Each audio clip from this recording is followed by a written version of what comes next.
60 அடி சிவனின் சிலையே மூழ்கும் நிலையில் உள்ளது. மேக வெடிப்பால் ஏற்பட்ட இந்த பெரும் மழையால் கங்கை நதியில் திடீரென்று வெள்ளப்பெருக்கு ஏற்பட்டு விட்டது. அடித்து செல்லப்பட்டன. இந்த கொடூரத்தில் பல்லாயிரக்கணக்கானோர் பலியாக இருக்கலாம் என்று அஞ்சப்படுகிறது. பேரிடர் மீட்பு படையினர் பாதிக்கப்பட்ட இடங்களுக்கு விரைந்துள்ளனர்.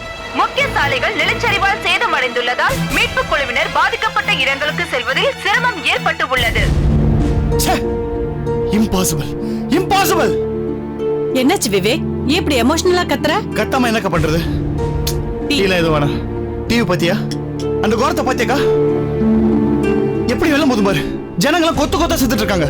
வீடுங்களாம் ஏதோ அட்டைப்பட்டி சரியா மாதிரி சரிஞ்சு விழுந்துட்டு இருக்கு. அங்க வாழ்ற ஜனங்க மட்டும் இல்ல, சாமி கும்பிட போன அப்பாவி ஜனங்களும் செத்துட்டு இருக்காங்க. பாத்துட்டு என்ன பண்ண சொல்ற? ரொம்ப கொடுமையா இருக்கு. கொடுமைதான்ப்பா. இந்த கொடுமைக்கெல்லாம் யார் காரணம்? நாம தான். நாமளே தான் நம்ம தலையில மண்ணள்ளி போட்டுக்கிட்டோம். அதனால ஏற்பட்ட விளைவு தான் இதெல்லாம். மண்ணோட பரிணாமம் இறுக்கமா இருக்கணுங்கிறதுக்காக தான் ஆத்தங்கர ஓரத்துல இயற்கையாவே மரத்தையும் அடர்த்தியான புல்லையும் படைச்சிருக்கா. ஆனா பணத்தாசையில ஆத்தங்கர ஓரத்துல இருக்கிற மரத்தையும் புல்களையும் வெட்டி காங்கிரீட் கட்டிடமா மாத்திட்டாங்க. அதோட விளைவுதான்ப்பா இதெல்லாம். இயற்கையோட மோதிர பலம் யாருக்குமே இல்ல விவேக். உண்மைதாங்க. இப்ப சுனாமி வந்தப்போ கடலை ஒட்டி இருந்த அலையாத்தி காடுகள்ல அதிகமான பாதிப்பு ஏற்படல. ஆனா அதே காடுகள் அழிச்ச பகுதிகளில் நிறைய பிணக்குவியல்கள் இருந்துச்சு. ஒண்ணு மட்டும் நிஜம், இயற்கையை எதிர்த்து போராடி ஜெயிக்கிற பலம் யாருக்குமே இல்ல. அது சரிடா, நீ மீடியால இருக்க, அதுவும் பெரிய தினக்குயில் பத்திரிகையோட எடிட்டர். இப்படிப்பட்ட நிகழ்ச்சியெல்லாம் நிறைய பாத்திருப்ப. இதெல்லாம் உனக்கு சலிச்சு போன விஷயங்கள் தானே. அதுக்கேண்ட நீ இவ்ளோ டென்ஷன் ஆகுற? இல்லக்கா, நான் அதுக்காக மட்டும் டென்ஷன் ஆகல. ஆக்சுவலா நேற்று நைட் ஆஃபீஸ்ல நான் ஃபைனல் ரிவ்யூ பார்த்துட்டு கிளம்புறப்போ யாரோ ஆஃபீஸ்க்கு ஃபோன் பண்ணியிருந்தாங்க. ஃபோன் நம்ம ராமானுஜன் சார் தான் அட்டன் பண்ணாரு. அவன் ஃபோன் பண்ணவன் அவர்கிட்ட பேசாம என்கிட்ட தான் பேசணும் பிடிவாதமா இருந்திருக்கான். சரி நானும் வாங்கி பேசணும் வந்து கங்கை ஆற்றில் கரை புரண்ட வெள்ளம் சிவன் இன்னும் அது போல ஏதோ சொல்ல ட்ரை பண்ணான். நானும் யாரோ குடிச்சுதான் பெனாத்துறாங்கன்னு சொல்லிட்டு அதை அவாய்ட் பண்ணிட்டேன்.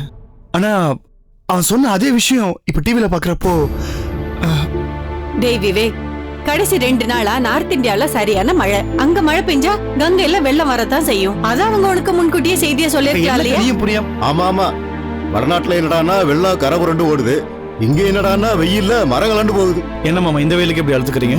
இன்னும் சம்மர் இருக்கு, எப்படி சமாளிக்க போறீங்க? வயசாகுதுல மாப்பிள்ள, அதான் உண்மை ஒத்துக்கிட்டா சந்தோஷம். ஆமா, உங்களுக்கு வயசாகுது தப்பு இல்ல, இவனுக்கு வயசாயிட்டே போகுது. அந்த கவலை இருக்க உங்களுக்கு கொஞ்சமாவது? ஏங்கா, எனக்கு வயசாகிறத பத்தி நானே கவலைப்படல, நீ ரொம்ப கவலைப்படுற போல இருக்காதா விவேக்? அம்மா அப்பா இருந்திருந்தா அவங்க கவலைப்பட்டிருப்பாங்க. இப்ப அந்த இடத்துல நான் தானே இருக்கேன். அப்ப எனக்கு தானே கவலை இருக்கும். காலத்துல கறக்காத பசுவும் கல்யாணம் ஆகாத மனசும் வீணா போயிடும்பா. அக்கா ஒரு நிமிஷம், நீ சுத்தி வளைச்சு எதை பத்தி பேச போறேன்னு எனக்கு நல்லாவே தெரியும். இப்போதைக்கு எனக்கு கல்யாணம் பண்ணிக்கிற ஐடியாவே இல்லை. நான் என்னோட பத்திரிகை ஃபீல்ட்ல நிறைய சாதிக்க வேண்டியது இருக்கு. மாப்பிள்ள, கல்யாணம் பண்ணிக்கிட்ட அப்புறம் என்ன மாதிரி பொண்டாட்டி சொல்ற வேலையெல்லாம் கேட்க வேண்டி வரும். அப்புறம் வயசுட்டோம். அதுவாவது செய்றீங்களேன்னு சந்தோஷப்படுங்க. எனக்கு வேலையே இல்லைங்கிறத குத்தி காட்டுறேன். இன்னும் கொஞ்ச நாள்ல பாரு நான் யாருங்கிறத காட்டுறேன். ஆமா, கல்யாணம் ஆன நாள்ல இருந்து நீங்களே இதையே தான் சொல்லிட்டு இருக்கீங்க. அப்படி நீங்க சாதிக்க போறத பார்த்து சந்தோஷப்பட நானும் காத்துக்கிட்டு தான் இருக்கேன். டேய் விவேக், திருவண்ணாமலையில இருக்காரு லக்ஷ்மணன் மாமா, அவரோட மக எம்ஃபில் முடிச்சிட்டு ஒரு பிரைவேட் காலேஜ்ல லெக்சரரா இருக்காப்பா. நல்ல அழகும் கூட. ஓஹோ, அப்ப ஒன்று பண்ணலாம்க்கா, அந்த பொண்ணோட போட்டோ வாங்கிக்கோ. நம்ம பத்திரிகையில மணமகன் தேவைன்னு ஒரு விளம்பரம் கொடுத்துடலாம். நக்கலு. டேய், அந்த பொண்ணு உனக்கு கல்யாணம் பண்ணி வைக்கணும்னு ஆசைப்படுறாருடா. ஐம் சாரிக்கா, நான் ஒரு பத்திரிக்காகவும் அதில் வேலை செய்கிற எம்ப்ளாயிஸ்க்காகவும் வாழ்றது முடிவு பண்ணிட்டேன். எப்போ என் வாழ்க்கையில் அறுதது இல்லைனாச்சோ இனிமேல் கல்யாணன்ற பேச்சுக்கே இடம் இல்லை. இன்னும் நமக்கு வரப்போகிற ஒய்ஃப் நமக்கு சப்போர்ட்டிவாக இருக்கணும், தொந்தரவாக இருக்கக்கூடாது. ஏற்கனவே நிறைய வேதனைகள் அவமானங்கள் பட்டாச்சு. ஸோ இனிமேல் இதை பற்றி பேச வேணாம் ப்ளீஸ். இந்த பொண்ணு ரொம்ப அமைதியான பொண்ணுப்பா. நான் சொல்லட்டுமா, இந்த புயல் வரதுக்கு முன்னாடி அது ரொம்ப அமைதியா இருக்குமா. அது வந்து போனதுக்கு அப்புறம் தான் அதோட உண்மையான சேதாரம் என்னன்னு தெரியும். அது போலதான் பொண்ணுங்களும் வரதுக்கு முன்னாடி எல்லாரும் அமைதியா தான் இருப்பாங்க, அதுக்கப்புறம் தான் ஆபத்து. கரெக்டா சொன்னீங்க மாப்பிள்ள. நானும் உங்க அக்காவை பார்த்து இவ்வளவு அமைதியான பொண்ணா இருக்காளேன்னு ஆச்சரியப்பட்டேன். கல்யாணத்துக்கு முன்னால, கல்யாணத்துக்கு அப்புறம் தானே தெரிஞ்சு உங்க அக்காவோட சுயரூபமே. ஆமா, இத்தனை வருஷம் உங்களை அட்ஜஸ்ட் பண்ணிட்டு உங்களோட வாழறனே, அதுவே பெரிய விஷயம். இதுக்கு மேல உங்களுக்கு என்னங்க வேணும்? அக்கா ஒரு நிமிஷம், எனக்கு ஆபீஸ்ல நிறைய வேலை இருக்கு. நான் போனதுக்கு அப்புறம் பொறுமையா உங்க பஞ்சாயத்து வச்சுங்க, சரியா? நான் வரேன் மாமா. ஏண்டி, அவன் தான் கல்யாணமே வேண்டாம்னு கண்டிப்பா சொல்றான்ல, அப்புறம் ஏண்டி அவனை கம்பல் பண்ற? அவன் ஒண்டி கட்டையா இருக்க வரைக்கும் தான் மொத்த சொத்து நமக்கு வரும். நம்ம குழந்தை குட்டிகளும் சுகமா இருப்பாங்க. அவன் மட்டும் கல்யாணம் பண்ணிக்கிட்டா வர்றவன் நம்மளை என்ன பாடுபடுத்துவாளோ. நீங்கெல்லாம் ஒரு மனுஷனாங்க. மனுஷனா இருந்தா பரதேசம் போக வேண்டியதா. நான் கடவுள் பாதி மிருகம் பாதி. ஐயோ தலை எழுத்து.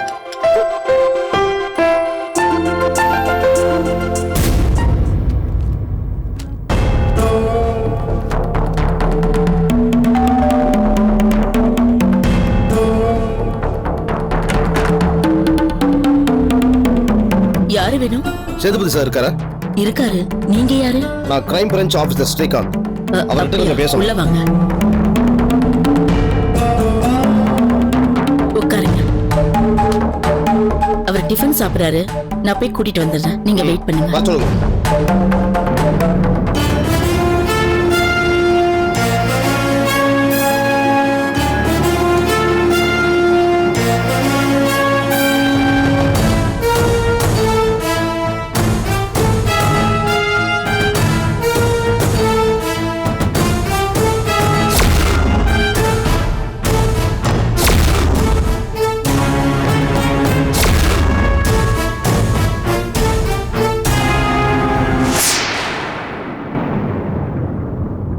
வணக்கம். வணக்கம். நான் தான் சேதுபதி. உங்களை இதுக்கு முன்னாடி நான் எங்கேயுமே பார்த்தது இல்லையே. நீங்க எந்த போலீஸ் ஸ்டேஷன்? நான் கிரைம் பிரான்ச் ஆபீசர் ஸ்ரீகாந்த். என்ன நீங்க பார்த்திருக்க வாய்ப்பே இல்லை. அது சரிதான். ஆமா, கிரைம் பிரான்ச் ஆபீசர் சம்பந்தம் இல்லாம என்னத்துக்கு பார்க்க வந்தீங்க? உங்களுக்கு சப் கலெக்டர் ஆரிய பாஷன் தெரியும்ல? ஏன் தெரியாம? நல்லாவே தெரியும். அரசாங்கத்துக்கு விசுவாசமா நடக்கிற நேர்மையான அதிகாரியாச்சே. அவர் சம்பந்தமா தான் உங்ககிட்ட பேச வந்திருக்கேன். குட். சமாதானமா பேச வந்திருக்கேன்னு வெளிப்படையா சொல்ல வேண்டியது தானே? தப்பா புரிஞ்சுக்கிட்டீங்க. சந்தேகத்தின் அடிப்படையில் உங்களை விசாரிக்க வந்திருக்கேன். புரியல? உங்க மணல் லாரிகளை அவர் சீஸ் பண்ணதுனால நீங்க அவர் நேர்ல போய் பார்த்து சமாதானம் பேசிருக்கீங்க. உண்டா இல்லையா? இந்த பாருப்பா. ஷூ, இந்த பார்ப்பா மோர்பாங்கிறத என்ன வச்சுக்காதீங்க. Give respect and take respect. Okay? ரொம்ப கோவமா இருக்கீங்க போல இருக்கு. கேட்ட கேள்விக்கு பதில். மிஸ்டர் ஸ்ரீகாந்த், உங்களை அப்படி கூப்பிடலாம் இல்ல? நான் அவரை பார்க்க போனது என்னமோ உண்மைதான். ஆனா அவர்கிட்ட நான் சமாதானத்துக்காக போகல. பின்ன பேரம் பேசுறதுக்காக போனேன். அதாவது அவருக்கு லஞ்சம் கொடுக்க பார்த்துருக்கீங்க. அப்படி கூட வச்சுக்கலாம். லஞ்சங்கிறது எல்லா இடத்துலயும் இருக்கிறது தானே. என்ன, ஒவ்வொரு இடத்துக்கும் அதுக்கு வேற வேற பேர் இருக்கும். நீங்க அவருக்கு லஞ்சம் கொடுக்க முயற்சி செஞ்சோம், அதை அவர் வாங்க மறுத்திருக்காரு. உழைக்க தெரியாத ஆளா இருக்காரு. வரலட்சுமி வேண்டான்னு ஒதுக்கிட்டாரு. கேட்டா அரசாங்கம் அவருக்கு கொடுக்குற சம்பளம் போதுங்கிறாரு. இந்த மாதிரி டயலாக் பேசுற ஆளை நான் ரொம்ப பேரை பார்த்துருக்கேன். இத பாருங்க, கேஸை உடைச்சி எப்படி என் லாரிகளை வெளியே கொண்டு வரதுன்னு எனக்கு தெரியும். சரி, நான் நேரடியாவே கேட்கிறேன், அந்த நேர்மையான அதிகாரி என்ன சொல்லி அனுப்பிச்சாரு? அவர் அனுப்பல. ஸ்கூல் டூர் போன இடத்துல பையனை காணும்னு டெப்டி கமிஷனர் கிட்ட கம்ப்ளைண்ட் கொடுத்திருக்காரு. அடப்பாவுமே, அந்த நல்ல மனுஷனுக்கு இப்படி ஒரு சோதனையா? ஒருவேளை அவருக்கு வேண்டாதவங்க யாராவது கடத்திருப்பாங்களோ? அதை கேட்கத்தான் இங்க வந்திருக்கேன். நல்லா இருக்குதா நீங்க சொல்றது? அவருக்கு வேண்டாதவங்க யாருன்னு அவர்கிட்ட கேட்டா தானே தெரியும். என்ன கேட்டா எனக்கு என்ன தெரியும்? அவருக்கு வேண்டாதவங்க லிஸ்ட்ல முதல்ல இருக்கிறது உங்க பேரு.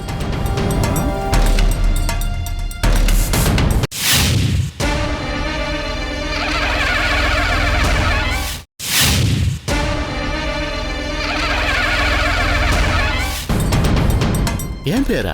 எஸ். உங்களுக்கு அவர் ஒத்து வரலைன்னு அவர்கிட்ட நீங்க உனக்கும் புள்ள குட்டிங்க இருக்கு, அதை கொஞ்சம் நினைச்சு பாருன்னு மிரட்டிட்டு வந்திருக்கீங்க. ஐயோ, நீங்க தப்பா புரிஞ்சுக்கிட்டு இருக்கீங்க. நான் ஒன்னும் மிரட்டிட்டு எல்லாம் வரல. வெறும் சம்பளத்தை மட்டும் நம்பி வாழ்ந்துகிட்டு இருக்கீங்களே, உங்க குழந்தைங்க வசதியா வாழ வேண்டாமா? அவங்க எதிர்காலம் என்ன ஆகுறதுங்கிற ஆதங்கத்துல தான் சொல்லிட்டு வந்தேன். போய் கோவத்துல அவரை மிரட்டினது உண்மை, ஆத்திரத்துல அவர் பையனை கடத்துறது உண்மை. அவர் பையனை எங்க கடத்தி வச்சிருக்கீங்க சொல்லுங்க. Come on, tell me the truth. இருங்க, ரொம்ப சூடா இருக்கீங்க போல இருக்கு. ஒன்று செய்யுங்களேன், ஜில்லுன்னு ஒரு கிளாஸ் மோர் குடிங்க, நீங்க கூல் ஆயிடுவீங்க. அம்மாடி, சாருக்கு ஜில்லுன்னு ஒரு கிளாஸ் மோர் கொண்டாமா. அதெல்லாம் ஒண்ணு வேணாம், தேங்க்ஸ். வேண்டாமா? சரி, உங்க இஷ்டம். அம்மாடி, மோர் வேண்டாமா, ஃப்ரிட்ஜ்லயே இருக்கட்டும், நான் அப்புறமா குடிக்கிறேன். நான் கேட்ட கேள்விக்கு நீங்க இன்னும் பதில் சொல்லவே இல்லை. தப்பான ஒரு கேள்வியை கேட்டு பதில சொல்லுன்னா நான் என்ன பதில சொல்றது? இத பாருங்க ஸ்ரீகாந்த், மிஸ்டர் ஸ்ரீகாந்த், அவரு பையனை கடத்துறதுக்கு நான் ஒன்றும் முட்டாள் இல்லை. எஸ், என் லாரியை சீஸ் பண்ணது அவர் தாங்கிறது எல்லாருக்கும் தெரியும். நான் ஒரு பையனை கடத்தினா முதல்ல சந்தேகம் என் பேர்ல வராதா? ஏற்கனவே என் பேர்ல கோர்ட்ல கேஸ் நடந்துட்டு இருக்கு. அப்படி இருக்கும்போது நான் அந்த தப்பு பண்ணுவேனா? எல்லாத்துக்கும் மேல எனக்கு மணல் கடத்த தெரியுமே தவிர ஆளை கடத்த தெரியாது. இந்த பாருங்க மிஸ்டர் சேதுபதி, உண்மையிலேயே நீங்க அவர் பையனை கடத்தலைன்னா அது உங்களுக்கு நல்லது. ஒருவேளை நீங்க தான் அவர் பையனை கடத்துனீங்கன்னு கன்ஃபார்ம் ஆயிடுச்சுன்னா அப்புறம் நீங்க மணல் அள்ள மாட்டீங்க, குழல்ல கல்லு உடைப்பீங்க. நான் வரேன். இது என்னடா புது தொல்லையா இருக்கு? ஒரு பக்கம் மணலை கடத்துறேன்னு கோர்ட்டுக்கு அலைய விடுறான்னு பார்த்தா இப்ப என்னடானா அவரு பையனை கடத்திட்டேன்னு போலீஸே வீட்டுக்கே ஏவி விடுறான். யோ ஆரிய பாஷியம், என்ன நிம்மதியா வாழ விடவே மாட்ட போல இருக்க. அப்படி என்ன முக்கியமான விஷயம்? அந்த அருந்ததி டிசி உங்களை வீடு தேடி வந்து பாக்குறதுக்கு? ப்ரொஃபசர் அங்கேயர்கண்ணன் இருக்காருல்ல, அவரோட பேரன் கடத்தப்பட்ட விஷயமா பேச வந்தாங்க. சார், அந்த கடத்தலுக்கு உங்களுக்கு என்ன சார் சம்பந்தம்? ஐயோ, அந்த கடத்தல ஈடுபட்ட 2 புரோக்கர்ஸை பிடிச்சாங்கல்ல, அந்த 2 பேர்கிட்ட இருந்து எந்த உருப்படியான தகவலும் கிடைக்கலையா. அதனால அவங்க போனை ரெக்கவர் செஞ்சு செக் பண்ணிருக்காங்க. அதுல அவர் யார் யார்கிட்ட அதிகமா பேசியிருக்காரோ அவங்கள விசாரிக்கிறாங்க. அதனால அந்த லிஸ்ட்ல என் பேரும் இருந்ததுனால என்கிட்டயும் சில கேள்விகள் கேட்டாங்க. அவ்வளவுதான். ஏன் சார், உங்க மேல அவங்களுக்கு எந்த சந்தேகமும் இல்லையே? என் மேல சந்தேகப்பட என்ன இருக்குது பூமிநாதா? அந்த புரோக்கர்ஸ் பத்தி எனக்கு தெரிஞ்ச உண்மைகளை கேட்டாங்க, நானும் சொல்லிட்டேன். மடியில கனம் இருந்தா தானே வழியில பயப்படுறதுக்கு. சார், நல்லபடியா ரியல் எஸ்டேட் தொழில் பண்ணிக்கிட்டு இருக்க நம்ம வீட்டுக்கே போலீஸ் தேடி வரும்போது இந்த ஃப்ராடு பித்தலாட்டம் பண்ற இந்த புரோக்கர்ஸ் எல்லாம் எப்படி பணம் சம்பாதிக்கிறாங்க? பூமிநாதா, அவங்க விசாரிக்க வரல, தகவல் சேகரிக்க தான் வந்தாங்க. போலி ரியல் எஸ்டேட் காரங்க இந்த டிசி அருந்ததி இருக்கிற வரைக்கும் எதுவும் வாலாட்ட முடியாதுப்பா. அது சரிங்கயா, அவங்களே வீடு தேடி வந்திருக்கும் போது நம்ம பிரேம் தம்பி விஷயத்தை பத்தி அவங்க கிட்ட பேசியிருக்கலாம் இல்லையா? பேசாமல இருந்திருப்பேன். அவங்களுக்கு ரொம்ப சந்தோஷம்பா. அது மட்டும் இல்லாம அவங்களுக்கு எந்த ஆட்சேபனையும் இல்லைன்னு சொல்லிட்டாங்க.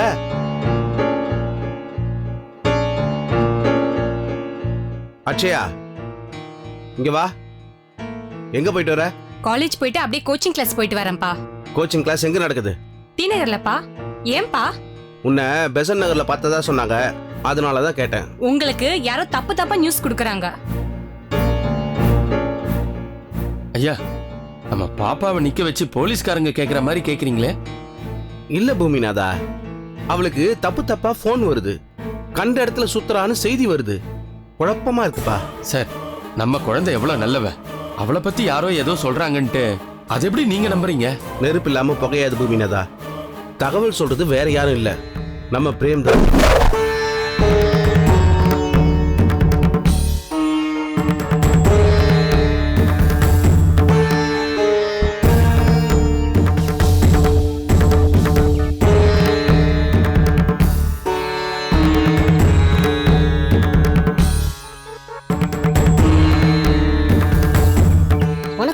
வணக்கம்.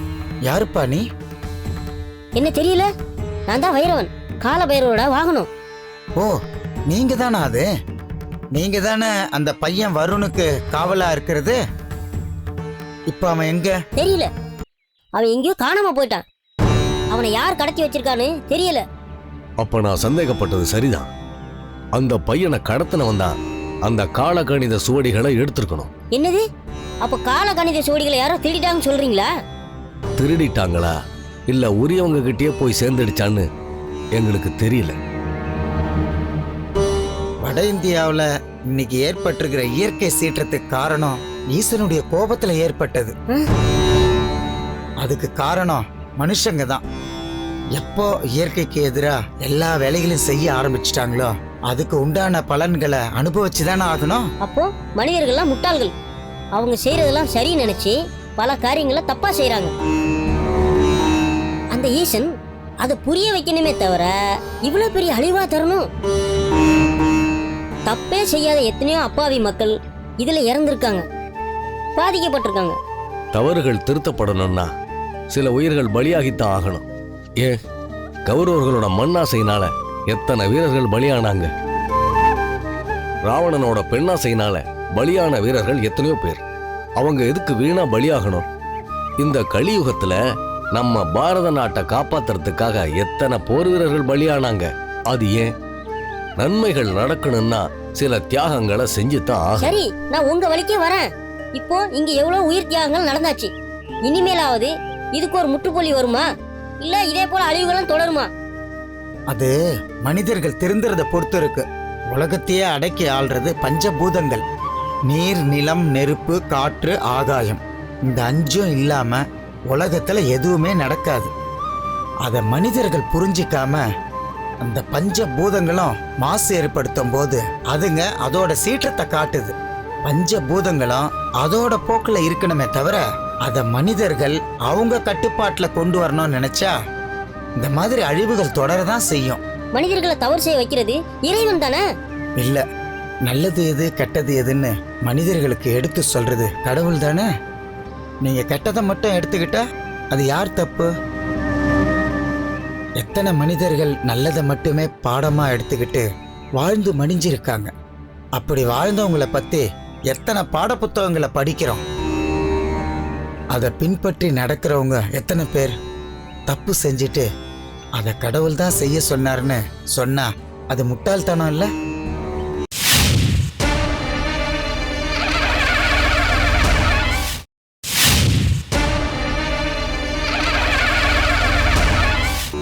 இவங்க தப்பு செய்வாங்க, பழிய கடவுள் ஏத்துப்பாரா? எல்லாத்தையும் சமமா பாக்குற கடவுள் பழியையும் ஏத்துக்கட்டுமே.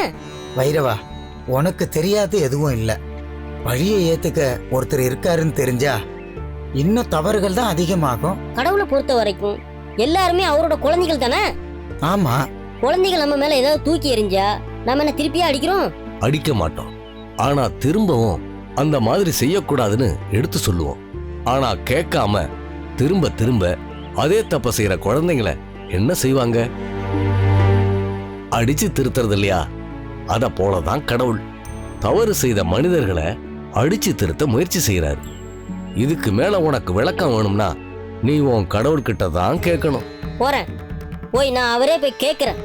அது மட்டும் இல்ல, என்ன பாதுகாப்புக்கு அனுப்பிட்டு எப்படி அவர் வரணும் காணாம போக வைக்கலாம்? நான் வரேன். உண்மையிலேயே இந்த வைரவனுக்கு எதுவும் விவரம் தெரியாம தவறு செய்யற மனிதர்களுக்கு ஆதரவா பேசினாரா, இல்ல நம்ம மனநிலையை சோதிச்சு பார்க்க இப்படி பேசினாரா? இன்னும் உங்களுக்கு புரியலையா? நம்ம மனநிலையை சோதிச்சு பார்க்க தான் இந்த நாடகம். எல்லாம் கால பைரவரோட திருவிளையாடல். வாங்க சுவாமி போலாம்.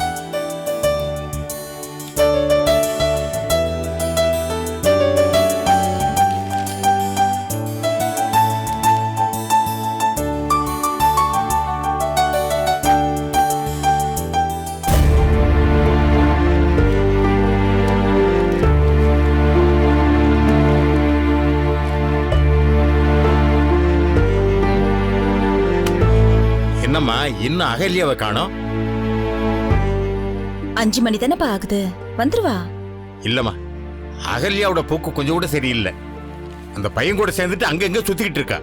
நம்ம சொந்த பந்தங்கள் யாராவது பார்த்தா என்ன சொல்லுவாங்க? நம்ம மேல ரொம்ப தான் அக்கறை போல இருக்கு அவங்களுக்கு. அவங்க வீட்டுல 1000 ஓட்டை இருக்கு, அதை முதல்ல பார்க்க சொல்லுங்க. மா, அப்படிலாம் சொல்லக்கூடாதுமா. நாளைக்கே ஒரு நல்லது கெட்டதுன்னா உடனே ஓடி வந்து நிக்கிறது நம்ம சொந்த பந்தங்கள் தாமா. அப்போ ஒண்ணு பண்ணுங்க, அகல்யா ஃபைனல் இயர் இப்ப இந்த வருஷம் முடிக்க போறா. நல்ல நாளா பார்த்து அந்த பையன் வீட்டுல பேசி நிச்சயம் பண்ணிடுவோம். எக்ஸாம்ஸ் முடிஞ்சதும் கல்யாணத்தை வச்சுக்கலாம். நான் கூட அந்த பையனோட அப்பாவை பார்த்தேன், நல்லவரா தான் இருக்காரு. நீ எப்பமா அவரை பார்த்த? ஒரு கேஸ் விஷயமா அவரை பார்க்க போயிருந்தேன். அப்ப அவர் சொல்லிதான் எனக்கே தெரியும் அவர் பிரேமோட அப்பான்னு. அவரே முறைப்படி உங்களை வந்து பாக்குறேன்னு சொன்னாரு. அவர் வரட்டுமா, நான் வேணான்னு சொல்ல. ஆனா உனக்கு கல்யாணம் பண்ணாம அவளுக்கு எப்படிமா கல்யாணத்தை பண்ண முடியும்? பா, நான் தான் கல்யாணம் பண்ணிக்க மாட்டேன்னு சொல்லிட்டேன்ல. நீ வேண்டான்னா என்னால அப்படியே விட்டு முடியுமா? பெத்த கடமைன்னு ஒண்ணு இருக்குமா? சரி, விவேகானந்தன் தான் வேண்டான்னு முடிவு பண்ணிட்ட.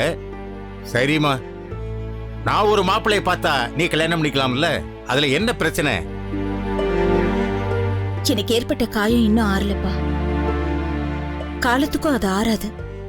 மனசுல காயத்தை வச்சுக்கிட்டேன்.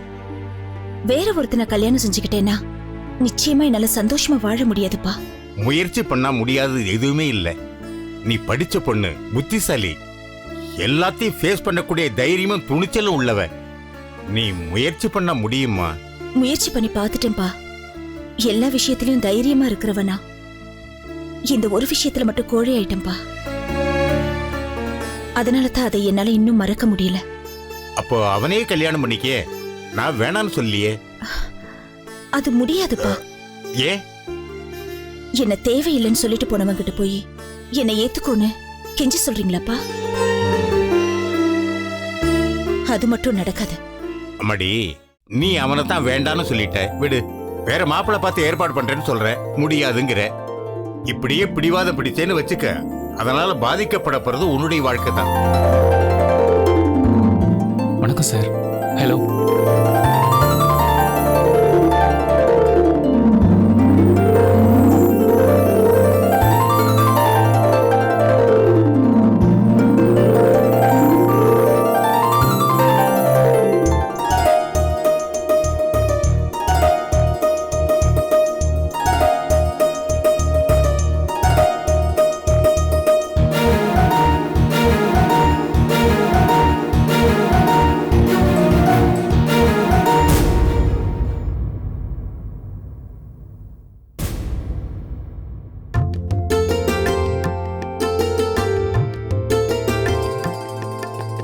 அப்பா, இவர்தான் பிரேம். ஓ, பிரேம், நீங்க உட்காருங்க. தேங்க்ஸ். அகல்யா, ஃபர்ஸ்ட் டைம் இவரை நம்ம வீட்டுக்கு கூட்டிட்டு வந்திருக்க. உள்ள போய் அவருக்கு சாப்பிட ஏதாவது கொண்டு வா. இல்லங்க, அதெல்லாம் எதுவும் வேண்டாம். ஏன் இப்பதான் வெளியில 2 பேரும் மூக்கு பிடிக்க சாப்பிட்டுட்டு வந்தோன்னு சொல்றீங்களா? கொஞ்சம் ஸ்வீட் சாப்பிடலாமே, போய் எடுத்துட்டு வா போ. அப்புறம் என்ன மிஸ்டர் பிரேம், நீங்களும் அகல்யாவும் அங்க இங்கன்னு பைக்ல சுத்துறதா எனக்கு நியூஸ் வருது. இல்லங்க, நாங்க டெய்லி வெளியில எங்கேயும் மீட் பண்றது கிடையாது. காலேஜ்ல மீட் பண்றதோட சரி. வாரத்துல 2 நாள் மட்டும் தான் நாங்க வெளியில மீட் பண்றோம். அதுவும் அங்கங்க சுத்துறது இல்லைங்க. ஜஸ்ட் பக்கத்துல காஃபி ஷாப்ல மட்டும் தான் மீட் பண்ணுவோம், அவ்வளவுதாங்க. அதுவும் வேண்டான்னு தான் சொல்றேன். இத பாருங்க தம்பி, நீங்க 2 பேருமே விஷயத்தை மறைக்கல. பெரியவங்க நாங்க அதை பெருந்தன்மையை ஏத்துக்கிட்டோம். பெரியவங்க ஏத்துக்கிட்டாங்கிறதுக்காக நீங்க கண்டபடி வெளியே சுத்தினா பார்க்கறவங்க 4 பேர் 4 விதமா பேசுவாங்க. அதை நம்ம 2 குடும்பத்துக்கு நல்லதில்ல. பெரியவங்களா பார்த்து ஒரு முடிவுக்கு வர வரைக்கும் நீங்க என் வீட்டுக்கு வர்றதோ இல்லை என் பொண்ணு உங்க வீட்டுக்கு வர்றதோ என்னை பொறுத்த வரைக்கும் சரியா படல. அதனால கல்யாணத்துக்கு முன்னாடி நீங்க இந்த வீட்டுக்கு வர்றது இதுவே கடைசியா இருக்கட்டும். என்னப்பா நீங்க வீட்டுக்கு வந்தவர்கிட்ட போய் முகத்துல அடிச்ச மாதிரி வராதுன்னு சொல்றீங்க? பொண்ணை பெத்தவமா இப்படி சொல்றதுல தப்பு இல்லை. ஏங்க, அங்கிள் சொல்றதாங்க சரி. Sorry uncle. Prem, Prem sweet எடுத்துக்கோ. இல்ல, நான் வரேன். என்னாச்சு அக்கா? என்னாச்சு? ஏன் பிரேம் கிளம்பிட்டான்? அப்பா ஏதாவது சொன்னாரா? அது அது வந்து ஆமா, அவனை இங்க வர வேண்டாம்னு நான் தான் சொன்னேன். இதுல என்ன தப்பு? ஏன் எதுக்கு ஒன்று வீட்டுக்கு வர வேண்டாம்னு சொன்னீங்க? உங்க 2 பேருக்கும் இன்ட்ரோடியூஸ் பண்ணி வைக்கலாம் தானே வீட்டுக்கு கூட்டிட்டு வந்தேன். இத பரமா கடைசியா உங்ககிட்ட ஒன்று சொல்றேன். இனிமே அவங்க கூட சேர்ந்து சுத்துறதோ ஒருத்தர் வீட்டுக்கு இன்னொருத்தர் போறதோ வேண்டாம். உன்னுடைய கவனம் பூரா படிப்புல மட்டும் இருக்கட்டும். மத்ததை நாங்க பாத்துக்கிறோம், புரியுதா?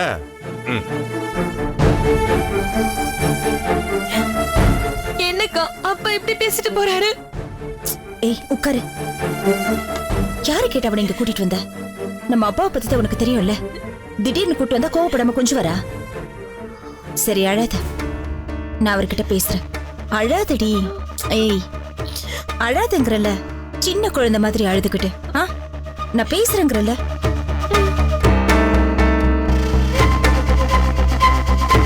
இறைவா, கால பைரவா, நீங்க எங்க இருக்கீங்க? நான் உங்க உடனே பார்த்தாகணும். என் முன்னாடி வாங்க. நீங்க எங்க இருக்கீங்க? கால பைரவா, கால பைரவா, ஏன் முன்னாடி ஏன் வர மாட்டேங்கிறீங்க? தப்பு செஞ்சவங்க தான் ஓடி ஒளியணும். நீங்க ஏன் ஓடி ஒளியறீங்க? ஏன் முன்னாடி வாங்க. எங்க இருக்கீங்க? இறைவா, கால பைரவா, நீங்க எங்க எங்க நான் கேட்க வேண்டிய கேள்விக்கு பதில் சொல்ல முடியாம ஓடி ஒளிஞ்சிட்டு இருக்கீங்களா? யார் கேள்வி கேட்டாலும் பதில் சொல்ல வேண்டியது உங்களோட கடமை. என் முன்னாடி வாங்க, என் சந்தேகத்தை தீர்த்து வைங்க. பைரவா பைரவா